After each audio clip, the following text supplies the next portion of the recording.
Hi friends, welcome to my blog. నేనైతే ఈరోజు అరమైసమ్మ టెంపుల్కి అయితే వెళ్ళాను.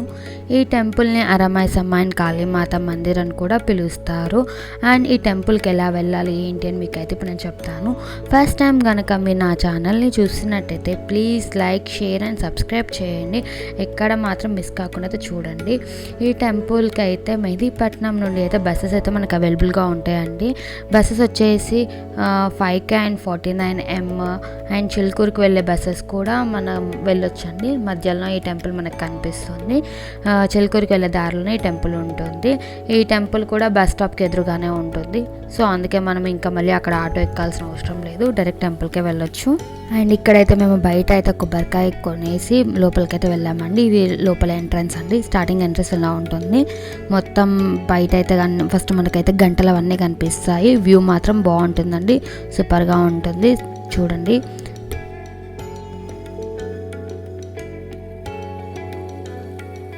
అండ్ ఇక్కడ చాలా చెట్లకు వచ్చేసి ముడుపులు అయితే కట్టి ఉంటాయండి. కోరికలు కోరుకున్న వాళ్ళు ఇక్కడైతే వచ్చి చెట్లకైతే ముడుపులు కడతారు. చూడండి, ఇదంతా బయట వ్యూ అండి. ఇంకా లోపలికి వెళ్ళలేదు మనం, ఇంకా బయట నుంచి మనం లోపలికి వెళ్తున్నాము.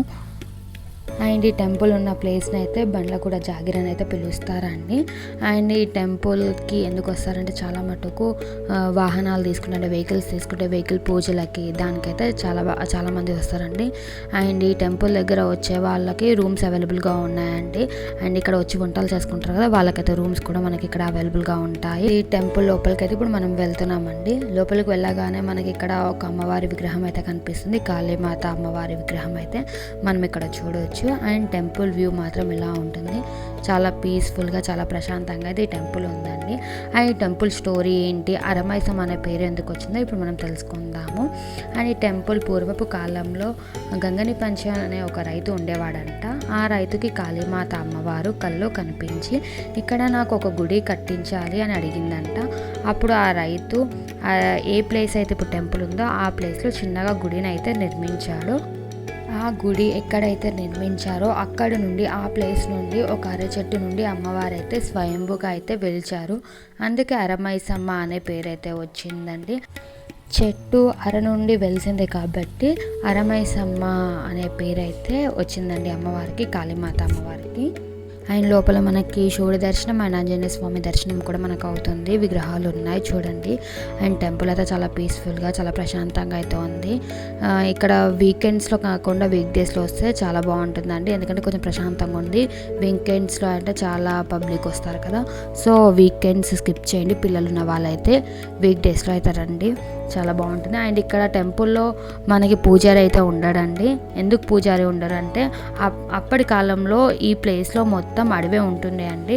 సో అయితే మిలిటరీ వాళ్ళు ఇక్కడ ట్రైనింగ్కి వచ్చేవాళ్ళు. సో ఈ టెంపుల్ని వాళ్ళ హ్యాండ్ ఓవర్లోనే ఉంటుందండి. మిలిటరీ వాళ్ళ హ్యాండ్ ఓవర్లో వాళ్ళే ఇక్కడ పూజలు చేస్తారు. మిలిటరీ వాళ్ళే ఇక్కడ పూజలు చేస్తారు, వాళ్ళే చూసుకుంటారు.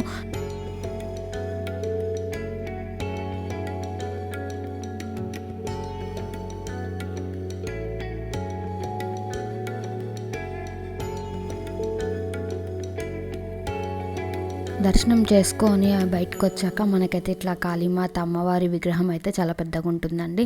చాలా పెద్దగా కనిపిస్తుంది, చాలా బాగుంటుంది. టెంపుల్ వ్యూ అయితే ఇలా ఉంటుందండి. చాలా పీస్ఫుల్గా, చాలా ప్రశాంతంగా అయితే టెంపుల్ ఉంటుంది. అండ్ సండే రోజు అయితే ఇక్కడ మనకి అమ్మవారికి మొక్కులప్పు చెప్పుకునే వాళ్ళు వచ్చి బోనాలు చేస్తారు.